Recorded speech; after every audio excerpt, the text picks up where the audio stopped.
बात करने जा रहे हैं कि अगर हमारे पास डिफरेंट आउटपुट टेबल्स आती हैं तो हम किस तरह से जो है उस चीज़ को समझ पाते हैं कि ये कौन सा टेबल है और हमने इसे कौन सा टेबल ड्रॉ करना है।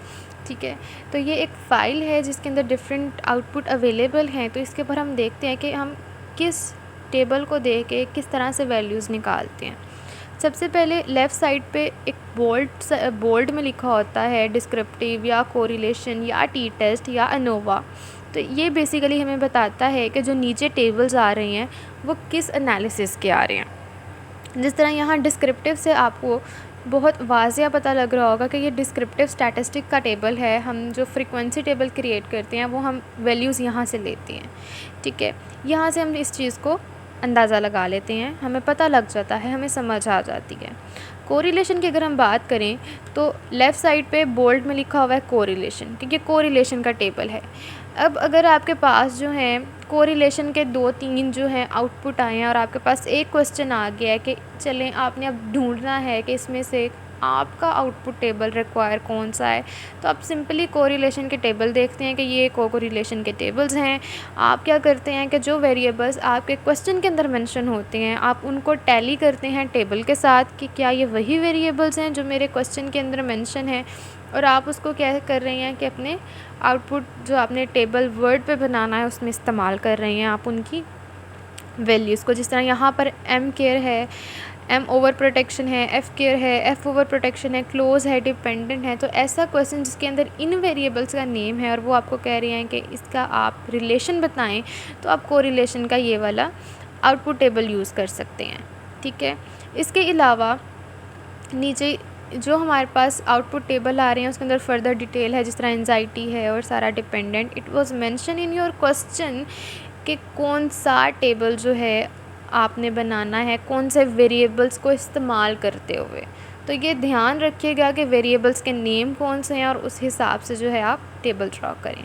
अगर रिग्रेशन की बात करें कि रिग्रेशन का किस तरह से हमें पता लगेगा हमारे पास कौन सा रिग्रेशन है और हम उसको किस तरह से निकालते हैं, तो इसका बड़ा आसान सा तरीका है कि लेफ़्ट साइड पे तो लिखा है कि ये रिग्रेशन है। जो बिल्कुल पहला टेबल होता है उसके नीचे लिखा होता है डिपेंडेंट वेरिएबल, मेंशन होता है। जब आपके पास क्वेश्चन आएगा उस क्वेश्चन के अंदर मेंशन होगा कि डिपेंडेंट वेरिएबल ये है। ठीक है, और आप उस डिपेंडेंट वेरिएबल को टैली करते हैं रिग्रेशन टेबल के जो बिल्कुल नीचे जो मैंने हाईलाइट किया है इस वक्त, इसके साथ इस स्टेटमेंट के साथ कि अगर आपका डिपेंडेंट वेरिएबल जो क्वेश्चन में है और जो यहाँ आउटपुट फाइल के अंदर है वो सेम है, इट मीन्स दैट कि ये वही आउटपुट है जो आपको रिक्वायर है। और सेकंड चीज़ कि हम किस तरह पता लगाएं कि ये मल्टीपल रिग्रेशन का आउटपुट है या लीनियर रिग्रेशन का आउटपुट है। तो एक चीज़ याद रखें कि जो हमारे पास मल्टीपल रिग्रेशन होता है उसके अंदर हम आर स्क्वायर की वैल्यू जो होती है वो हम फाइंड आउट करते हैं। जो हमारे पास लीनियर रिग्रेशन होता है उसमें हम आर स्क्वायर की वैल्यू फाइंड नहीं करते। ठीक है, ये हमारे पास डिफरेंस होता है सिंपल लीनियर रिग्रेशन का और जो हमारे पास मल्टीपल रिग्रेशन होता है उसका। अब नेक्स्ट अगर हम बात करें तो हमारे पास जो है कौन सा टेबल आता है रिग्रेशन का। जिस तरह यहाँ पर जो है रिग्रेशन का एक और आउटपुट आया जिसके अंदर डिपेंडेंट वेरिएबल जो है वो हमारे पास डिपेंडेंट लिखा हुआ है, आगे मेंशन है।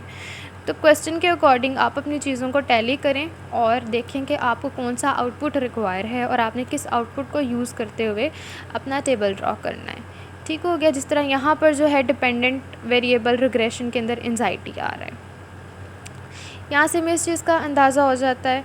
और नेक्स्ट जो है हमारे पास टी टेस्ट है। टी टेस्ट के अंदर मेंशन है कि ये इंडिपेंडेंट सैम्पल टी टेस्ट है, सारी वैल्यूज़ गिवन हैं। इसमें भी आप क्या करते हैं कि अपने वेरिएबल्स के हिसाब से अगर जेंडर की बात हो रही है क्वेश्चन के अंदर तो आप इस आउटपुट को फाइल करेंगे जहाँ पर male female male female male female लिखा हुआ है, because male and female are gender.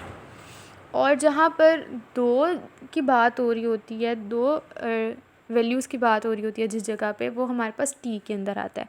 और अगर यहाँ पर मेल फीमेल और एक और जेंडर लिखा होता जो कि 3 है वो हम अनोवा में यूज़ करते हैं। ये टी टेस्ट का और अनोवा का डिफरेंस आ जाता है। नेक्स्ट अगर हम बात करें, यहाँ पर हमारे पास टी टेस्ट के सारे आउटपुट आ रहे हैं। बिल्कुल आप जो जिस तरह यहाँ पर है फैमिली सिस्टम की बात हो रही है, अगर आपके क्वेश्चन में फैमिली सिस्टम है तो आप ये वाला आउटपुट यूज़ कर सकते हैं कि जी मैंने टेबल बनाना है और मैं इस आउटपुट को जो है इस्तेमाल करते हुए अपना टेबल क्रिएट करूँगी। नेक्स्ट जो है टी टेस्ट इंडिपेंडेंट के बाद हमारे पास वन वे आ जाता है।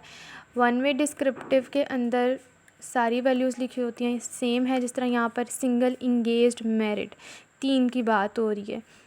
तो हमने कहा कि जो अनोवा होता है उसमें 3 वैल्यूज़ होती हैं मिनिमम।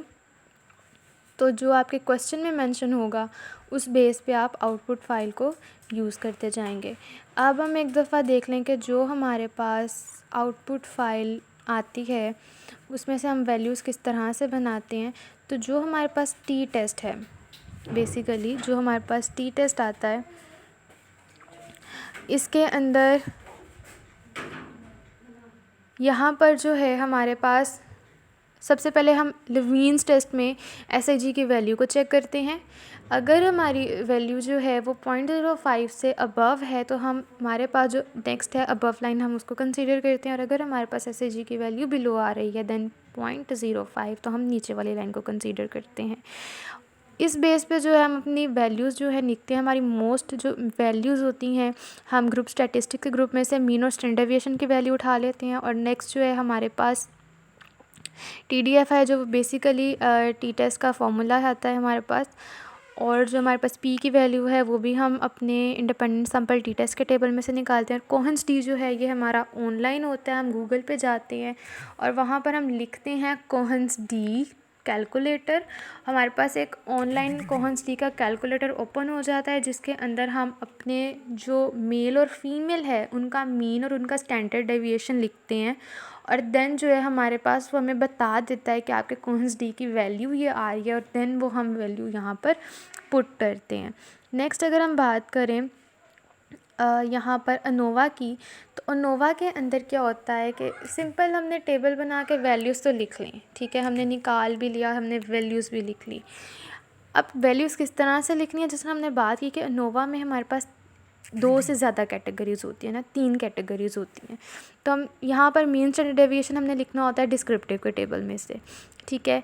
F और DF, जिस तरह यहाँ पर हमारे पास 2 DF हैं, एक 2 है एक 432 है, तो हम 2,432 अलग अलग लिखेंगे, लेकिन ब्रैकेट के अंदर दोनों की वैल्यूज़ लिख देंगे।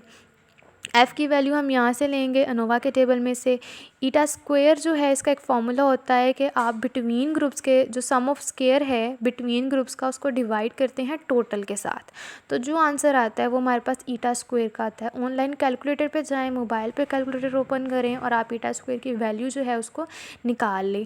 पोस्ट डॉक की वैल्यू जब हम इंटरप्रिटेशन करते हैं उसकी बेस पे लगाते हैं। जो हमारे पास अनोवा की इंटरप्रिटेशन है वो हम मल्टीपल कंपैरिजन के टेबल में से निकालते हैं और हम देखते हैं जहाँ पर हमारे पास टैरिक लगा होता है।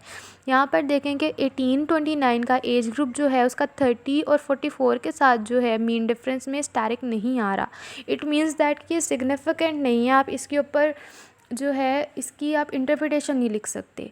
जबकि 18-29 का जो है वो 45 प्लस वालों के साथ मीन डिफरेंस जो है उसके ऊपर स्टैरिक लगा हो रहा है। इट मीन्स दैट कि ये सिग्निफिकेंट है और आप इसका जो है इंटरप्रिटेशन में आप इसका लिखेंगे, ठीक है। जहाँ स्टैरिक नहीं है वहाँ पर आपने इंटरप्रिटेशन नहीं लिखनी, जहाँ स्टैरिक है वहाँ पर लिखनी है। और इसकी जो मेन चीज़ ये होती है कि आप दोबारा नहीं लिखेंगे। अगर आपने 18-29 का पहले